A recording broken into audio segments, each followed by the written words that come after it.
মানব টিভির আজকের অনুষ্ঠানে আমি সাইদ চৌধুরী আপনাদের স্বাগত জানাচ্ছি। আজ আমাদের অতিথি বিশিষ্ট ইসলামিক স্কলার, মদিনা বিশ্ববিদ্যালয়ের স্বর্ণপদক প্রাপ্ত ইসলামী চিন্তক শায়েখ ইসহাক আল মাদানী। 20 মিনিট আমাকে এই সমস্ত আলোচনা করার পরে তারা কনফার্ম হলো যে আমি তো এলাও, মানে সাবজেক্টে আপনার দখল আছে। তারা বুঝতে সক্ষম হলো যে আরবি কোরআন হাদিসে আপনার দখল আছে।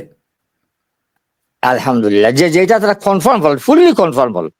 কারণ আমাকে আলহামদুলিল্লাহ আমি কোনো একটা জায়গায় আটকা নাই। মানে এটা আল্লাহর ফজল। আকিদায় তো অনেক প্রশ্ন করেছে, হাদিসে করেছে, আমি সেদিকে তো যাচ্ছি না। আকিদায় বেশি প্রশ্ন করেছে, কিন্তু কোনো একটা প্রশ্ন আমার রং হয় না। তারপরে আচ্ছা, যাই হোক, আলহামদুলিল্লাহ। এরপরে তারা একজন জিজ্ঞাসা করলো, হাল তাআলাম আল লুগাত আল ইংরেজিয়া, তুমি কি আরবি ভাষা, তুমি কি ইংরেজি জানো? Do you know English? আমি বললাম ইয়েস, আই নো ইংলিশ। তখন একজন ছিল এরাবিয়ান মন্ত্রণালয় থেকে আসছে, সে সৌদি মন্ত্রণালয় থেকে, সে ইংলিশ জানে। সে আমাকে বলল যে ইম্পর্টেন্স অফ সালাত, প্রেয়ার, এর উপরে তুমি তুমি ইন ইংলিশ স্পিচ দাও। সুতরাং আমি ইংলিশে স্পিচ যখন শুরু করলাম, যেহেতু আমি ঢাকা ইউনিভার্সিটিতে গিয়েছি, আমি ইন্টারমিডিয়েটে মানে কুমিল্লা বোর্ডে 9th প্লেস দখল করেছি, অর্জন করেছি আলহামদুলিল্লাহ। ইংলিশে আমার আগেই ফ্লুয়েন্সি ছিল। এখন আমি 5-7 মিনিট বলার পরে উনি আমার সাথে যখন আলাপ করা শুরু করলো, তখন দেখা গেলো উনার ফ্লুয়েন্সি আমার থেকে আরো দুর্বল। উনার ফ্লুয়েন্সি আমার থেকে দুর্বল। তারপরে তারা দেখলাম একজনে আরেকজনের দিকে একটু একটু খানাখানি ঘটে। খানাখানি করে তাদের সৌদি যিনি হেড ছিল, উনি আরবিতে আমাকে বলল, ইসহাক, একটা কথা বলে তুমি বাইরে বলবে না, এটা একেবারে গোপনীয়, এটা আমাদের নীতিমালার বাইরে। কারণ রেজাল্ট তো আমরা 3 দিন ইন্টারভিউ নিব এবং 3 দিন পরে রেজাল্ট আউট করে যাব। সুতরাং এটা আমরা বলতে পারি না। তুমি রিজার্ভ রাখবে কিনা? বলে হ্যাঁ, আমি রিজার্ভ। বললো তুমি এলাও। তবে এই জন্য তোমাকে এই জন্য বললাম এলাও, যে আমাদের ডিমান্ড আছে লন্ডনে, এবং আমাদের ডিমান্ড আছে আমেরিকায়, এবং আমাদের ডিমান্ড আছে ব্রাজিলে। লন্ডন এবং আমেরিকায় 2টা ইউনিভার্সিটির মসজিদে ইমামতির জন্য তাদের কাছে ডিমান্ড চাওয়া হয়েছে। লন্ডন এবং আমেরিকার 2টা ইউনিভার্সিটির মসজিদে ডিমান্ড চাওয়া হয়েছে। তো আমাকে বললো যে তুমি কোন দেশ থেকে কোন দেশে যাবে।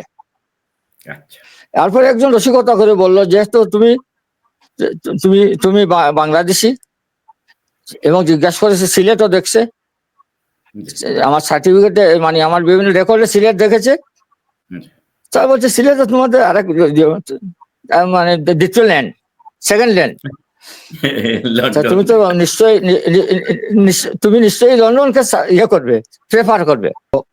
আমি বললাম না, আমি লন্ডনও যাব না, আমেরিকাও যাব না, ব্রাজিলও যাব না, আমি আমার দেশে ব্যাক করতে চাই।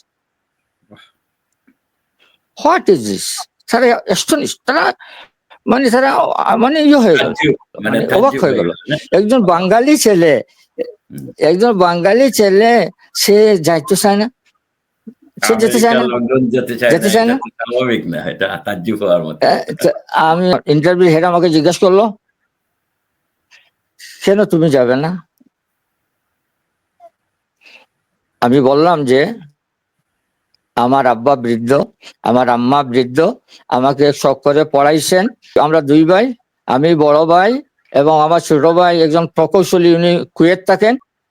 এখন যদি আমি লন্ডন চলে যাই অথবা আমি আমেরিকায় চলে যাই, তাহলে আমার আব্বা আমাকে কে লুক আফটার করবে? এই জন্য আমি বাংলাদেশে ফিরতে চাই। তারা খুবই খুশি হলো, ফিরতে চাই, তারা খুবই খুশি হলো। খুশি হয়ে আমাকে প্লেন লিখে দিল যে বাংলাদেশে তুমি যে জায়গায় যেতে চাও সেই জায়গায় যেতে পারবে। তুমি জাস্ট এই সিটিটা নিয়ে এমবাসিতে যাবে এবং এমবেসি যেখানে তুমি যেখানে বলবে এখানে দিবে। ওকে। হ্যাঁ, ওরা ফ্রি করে দিছে আমাকে যে যে আমি যেখানে চাইব। আসলাম ঢাকায়, ঢাকায় আসলাম। আসার পরে আবু নসর আব্দুল জাহির ভাই তখন অ্যাম্বাসেডারের পিএস। আচ্ছা। আবু নাসির আব্দুল জাহির, যিনি আপনারা ছিলেন, লন্ডন ছিলেন, ইদানিং বাংলাদেশে আসছেন। আমার খুব ঘনিষ্ঠ, আমি অনেকবারই উনার আচ্ছা, সাথে কথা বলেছি। উনি তখন অ্যাম্বাসেডারের পিএস, আচ্ছা। এবং উনি জানেন যে আমি সঙ্গ করতাম, আচ্ছা।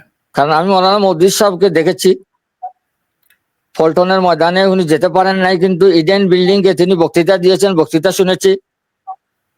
তেজগাঁও বিমানবন্দরে ওনাকে রিসিপশন করেছি। এই জন্য মীর কাসিম আলী সাহেব আমাকে ভালো চিনতেন, আব্দুল নাসির আব্দুল জাহির সাহেব আমাকে ভালো চিনতেন।